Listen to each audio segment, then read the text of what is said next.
warahmatullahi wabarakatuh. Apa kabar sahabat? Alhamdulillahirabbil alamin. Jumpa lagi di channel Ruli Education, channel pendidikan dan kegiatan pembelajaran. Sahabat, kali ini kita akan belajar di tema 4, subtema yang ketiga di pembelajaran pertama. Namun sebelumnya kita berdoa terlebih dahulu ya. Sahabat, biasakan selalu untuk mencuci tangan dengan sabun dan air mengalir baik sebelum maupun sesudah melakukan kegiatan. Oh iya, selalu jaga jarak ya dan gunakan masker ketika bepergian. Dan jaga kesehatan pula, agar kita terhindar dari segala macam penyakit. Baiklah sahabat, untuk lebih jelasnya, yuk kita simak saja pembelajaran selanjutnya. Tujuan pembelajaran kita kali ini, 1. Dengan membaca, kalian mampu mengidentifikasi ciri-ciri kosakata baku dan mampu menuliskan informasi penting dari teks eksplanasi yang dibaca dalam bentuk tulisan dan visual dengan kalimat efektif dan kosakata baku dengan sistematis. Kedua, dengan mencari dan mengolah informasi, kalian akan mampu menyajikan informasi tentang peran Indonesia dalam berbagai bentuk kerjasama di bidang ilmu pengetahuan dan teknologi dalam lingkup ASEAN dengan mandiri. Ketiga, melalui pengamatan, kalian mampu menjelaskan manfaat sumber alternatif energi listrik dan menjelaskan prinsip kerja sel surya sebagai sumber alternatif energi listrik dengan sistematis. Globalisasi dan cinta tanah air. Bagaimana kita dapat bersaing di tingkat dunia tanpa meninggalkan kebudayaan lokal yang menjadi identitas bangsa Indonesia? Globalisasi adalah masa di mana arus informasi begitu cepat menyebar ke berbagai belahan dunia. Kebudayaan dan gaya hidup dari berbagai penjuru dunia kemudian dengan mudah dapat kita ketahui. Kondisi tersebut akan memudahkan generasi Indonesia untuk meniru beragam kebudayaan asing tersebut. Berpikir global dan bertindak lokal adalah salah satu cara yang bisa dilakukan untuk tidak menjadi korban di era globalisasi. Sebagai bangsa Indonesia, kita harus melestarikan nilai-nilai luhur budaya kita yang kemudian digunakan untuk dapat bersaing di tingkat dunia. Sahabat, ayo kita membaca. Teks bacaan ini nanti bisa kalian lihat di buku tematik kelas 6, tema 4 ya, halaman 98 hingga 99, atau di buku LKS Persada, halaman 82 hingga 83. Indonesia luncurkan program Akademi Energi Surya pertama di Asia Tenggara. Departemen Teknik Elektro Fakultas Teknik Universitas Indonesia FTUI meluncurkan Solar Academy pertama di Asia Tenggara, yaitu Institusi Pendidikan dan Pelatihan Tenaga Surya. Peluncuran ini ditandai dengan penyelenggaraan seminar Solar Energy for Our Future pada Selasa 24 Juli 2012 di Universitas Indonesia.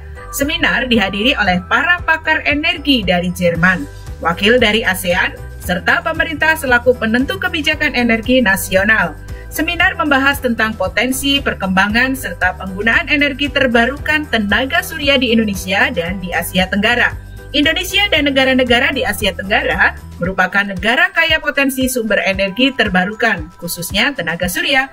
Namun, potensi pemanfaatan tenaga surya tersebut belum optimal. Sel surya merupakan lempengan tipis terbuat dari silikon yang dapat mengubah langsung cahaya matahari menjadi energi listrik. Lempengan sel surya tersebut diberi muatan positif dan muatan negatif. Saat cahaya mengenai lempengan tersebut, kemudian akan memicu muatan positif untuk bertemu dengan muatan negatif, sehingga terjadilah arus listrik. Saat ini, penggunaan sel surya masih terbatas, hanya dalam skala kecil seperti pada barang-barang elektronik dan sebagai pembangkit listrik pada daerah-daerah yang masih sulit dijangkau oleh jaringan listrik. Terbatasnya pengguna sel surya dikarenakan biaya untuk membuat lempengan silikon cukup tinggi. Dengan perkembangan teknologi diharapkan dapat ditemukan cara untuk meningkatkan efisiensi kerja dari sel surya. Pendirian Akademi Surya ini merupakan wujud nyata kepedulian Universitas Indonesia yang diharapkan dapat menjawab permasalahan bangsa Indonesia mengenai krisis energi saat ini. Usaha mencari sumber energi alternatif yang bersih, tidak berpolusi, aman, dan dengan persediaan yang tidak terbatas. Sebagai pengganti bahan bakar fosil, perlu terus diupayakannya, diantaranya adalah energi surya. Di era globalisasi ini, dengan adanya kebutuhan energi yang makin besar, penggunaan sumber energi listrik yang beragam tampaknya tidak bisa dihindari. Nah, sahabat, Tuliskan informasi penting dalam setiap paragraf dari teks tersebut pada diagram berikut. Yang pertama adalah paragraf 1 berisikan tentang topik masalah. Kemudian paragraf yang kedua merupakan deret penjelas. Dan paragraf ketiga merupakan kesimpulan dan pesan atau pendapat pribadi penulis. Tuliskan pada buku tulis kalian, kemudian serahkan pada Bapak dan Ibu guru kalian di sekolah masing-masing. Ayo berdiskusi. Cermatilah pertanyaan berikut ini berdasarkan teks tersebut. 1. Bagaimana bentuk kerjasama Indonesia dengan negara-negara Asia Tenggara tersebut di era globalisasi ini? 2. Bagaimana peran Indonesia dalam kerjasama tersebut? Tuliskan jawaban kalian dalam bentuk tabel seperti ini. Bentuk kerjasamanya dalam bidang ilmu pengetahuan dan teknologi, ada beberapa di sini. Kemudian peran Indonesia dalam hubungan kerjasama dengan negara di Asia Tenggara, bisa kalian tuliskan di sini. Kalian salin dalam buku tulis kalian, ya. Kemudian serahkan kepada Bapak Ibu guru di sekolah masing-masing. Nah sahabat, untuk lebih jelasnya, yuk kita simak bersama penjelasan berikut ini. Ayo kita berdiskusi. Kerjasama Indonesia dengan negara-negara Asia Tenggara di bidang ilmu pengetahuan dan teknologi di masa globalisasi. Kerjasama ASEAN di bidang iptek ditangani oleh ASEAN Committee on Science and Technology atau ASEAN COS yang berdiri pada tahun 1978. Tujuan dari kerjasama di bidang iptek ini antara lain: pertama, meningkatkan kemampuan dan jumlah tenaga ahli ASEAN di bidang iptek. Kedua, mendorong ahli teknologi memberikan dukungan dan bantuan dalam pengembangan aplikasi temuan dan riset. Bentuk kerjasama ASEAN di bidang iptek antara lain pembentukan ASEAN COS atau ASEAN Committee on Science and Technology, kemudian mendirikan SIAMEO atau South Asian Minister of Education Organization, dan mengadakan pertemuan ASEAN SCRIT atau ASEAN Subcommittee on Science and Technology, dan memajukan pengetahuan serta teknologi di wilayah ASEAN antara lain dengan mendirikan pusat penelitian yang pertama yaitu Biotrop, ini pusat penelitian biologi di Bogor. Kemudian ada RESCAM, pusat penelitian pendidikan ilmu pengetahuan matematika di Penang, Malaysia. Yang ketiga, RELCH, yaitu pusat pendidikan bahasa Inggris di Singapura. Yang keempat, SEALCA, itu sebuah lembaga penelitian dan pengkajian pertanian yang ada di Los Banos, Filipina. Kemudian ada Innotech, yaitu pusat pendidikan inovasi dan teknologi yang terletak di Bangkok, Thailand. Peranan Indonesia dalam kerjasama ASEAN di bidang ilmu pengetahuan dan teknologi antara lain berperan dalam pembentukan ASEAN COS, kemudian menjadi anggota aktif SIAMEO, menjadi tuan rumah dalam perundingan atau pertemuan ASEAN SCRIT, kemudian JASTIP yaitu Japan ASEAN Science, Technology and Innovation Platform yang diselenggarakan di Tangerang pada tahun 2018, kemudian menjadi tuan rumah pula dalam AFC yaitu ASEAN Food Conference di Bali pada tahun 2019. Peran yang lainnya adalah berbagi fasilitas antar negara anggota ASEAN untuk perkembangan iptek. Kemudian mendirikan Solar Academy untuk pendidikan dan pelatihan tenaga surya. Dan aktif melakukan pertukaran pelajar ASEAN. Hubungan dan kerjasama eksternal ASEAN dengan mitra bicaranya dikembangkan melalui prinsip hubungan persahabatan dan saling menguntungkan dengan berbagai negara, organisasi subkawasan, organisasi kawasan, dan organisasi internasional. ASEAN memiliki 11 mitra kerja sebagai mitra bicara atau dialog partners, yaitu dalam bidang regional dan internasional, kemudian ada juga di sektoral dan pembangunan. Negara-negara yang bekerja sama di wilayah regional dan internasional antara lain Amerika Serikat, Australia, India, Jepang, Kanada, Republik Korea, Rusia, Selandia Baru, Tiongkok, Uni Eropa, dan PBB. Kemudian kerjasama atau mitra kerja mitra bicara ASEAN yaitu di sektoral dan pembangunan antara lain Pakistan, Norwegia, Swiss, Turki, dan Jerman. Ini merupakan mitra kerja atau mitra bicara di sektor pembangunan. Tujuan utama kerjasama ASEAN dengan pihak eksternal ini adalah untuk memperkuat hubungan politik dengan negara mitra bicara dan organisasi regional maupun internasional untuk memperoleh bantuan teknis dalam proyek kerjasama kawasan serta mempromosikan hubungan dan kerjasama ekonomi perdagangan serta sosial budaya. Ayo sahabat, kita mengamati gambar-gambar di berikut ini. Di era globalisasi ini semakin banyak teknologi canggih yang ditemukan. Hampir seluruh penemuan tersebut menggunakan energi khususnya listrik. Namun, akhir-akhir ini pasokan listrik semakin berkurang akibat semakin menipisnya sumber energi untuk memproduksi listrik seperti minyak bumi, gas, batu bara, dan panas bumi. Salah satu cara yang dapat kita lakukan adalah mencari sumber energi alternatif yang bersih, aman, bebas polusi, dan selalu tersedia tanpa batas.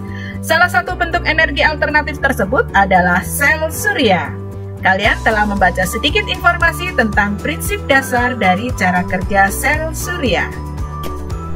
Indonesia sebagai negara yang terletak di daerah tropis mempunyai beberapa kelebihan, di antaranya mendapatkan sinar matahari dengan intensitas yang tinggi sepanjang tahun. Kondisi ini kemudian dimanfaatkan untuk memenuhi kebutuhan primer masyarakat, yaitu kebutuhan akan energi listrik. Sinar matahari sebagai sumber energi listrik, di samping jumlahnya yang tidak terbatas, pemanfaatannya juga tidak menimbulkan polusi dampak dan merusakkan lingkungan. Bagaimanakah cara kerja solar energi? Sinar matahari untuk dapat menjadi sumber energi listrik atau yang lebih dikenal dengan pembangkit listrik tenaga surya atau PLTS. Bagaimana cara kerjanya? Untuk mengubah sinar matahari menjadi energi listrik diperlukan komponen utama, yaitu solar cell atau solar photovoltaik. Solar cell terbuat dari semikonduktor yang dapat mengubah sinar matahari menjadi energi listrik. Proses perubahan ini disebut efek fotovoltaik energi listrik. Yang dihasilkan dari proses ini adalah listrik dengan jenis direct current atau DC. Selain solar cell, pembangkit listrik tenaga surya atau PLTS memerlukan juga komponen pendukung yang biasa disebut balance of support atau BOS. Komponen dalam BOS antara lain adalah converter atau inverter yang dapat mengubah listrik DC menjadi AC. Konverter diperlukan untuk mensuplai beban yang pada umumnya menggunakan energi listrik AC seperti peralatan rumah tangga. Pada saat solar energy system atau PLTS yang dipasang memproduksi energi listrik melebihi dari energi kebutuhan kita dan tersedia jaringan PLN di tempat kita, maka kelebihannya dapat dialirkan melalui jaringan listrik PLN yang ada dan dapat mengurangi konsumsi listrik yang kita pakai. Solar Energy System atau PLTS merupakan energi independen yang dapat kita kelola sendiri. It's really that easy. Mengingat letak Indonesia yang berada di daerah tropis, penggunaan Solar Energy System sebagai pilihan energi sangatlah tepat. Dengan memasang Solar Energy System atau PLTS saat ini, kita akan mendapatkan harga listrik yang tetap walaupun terjadi kenaikan pada tarif listrik nasional. Mendapatkan energi yang murah mengingat dengan terbatasnya kandungan minyak bumi menjadi fluktuasi harga yang tidak dapat diprediksi. Energi yang ramah lingkungan karena menggunakan sumber maupun komponen yang tidak menyebabkan polusi. Energi independen dapat secara individual kita peroleh tanpa bergantung dengan jaringan listrik nasional. Setelah kalian menyaksikan bagaimana cara kerja dari sel surya atau solar cell, maka diskusikan bersama teman tentang proses kerja sel surya. Tuliskan secara runtut pada kolom berikut. Ayo mencoba. Kalian dapat menggunakan beberapa jenis buah-buahan atau umbi-umbian sebagai sumber alternatif energi listrik. Ayo lakukan percobaan berikut. Alat dan bahan yang diperlukan yaitu kentang atau jeruk nipis atau lemon, kurang lebih sekitar 5-6 buah atau umbi-umbian yang lain. Kemudian lampu LED atau lampu bohlam kecil, kabel, penjepit buaya, lempengan tembaga, lempengan seng, atau untuk pengganti tembaga dan seng dapat digunakan uang logam kuningan atau paku. Berikut contoh alat dan bahan ketika menggunakan jeruk nipis, dan ini yang menggunakan bahan kentang.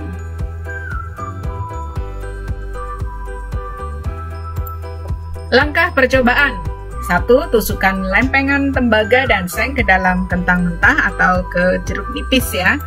Kemudian jepitkan kabel kepada lempengan tersebut dan hubungkan dengan lampu. Ketiga, lihat nyala lampu yang terjadi. 4. Jika nyala lampu belum kelihatan, maka tambahkan kentang atau jeruk nipis ya, agar arus listriknya yang dihasilkan bertambah. Kemudian buatlah laporan dari percobaan sumber alternatif energi listrik yang kalian lakukan tadi, berupa nama percobaan, tujuan percobaannya kita samakan saja ya, yaitu mengidentifikasi cara menghasilkan energi listrik.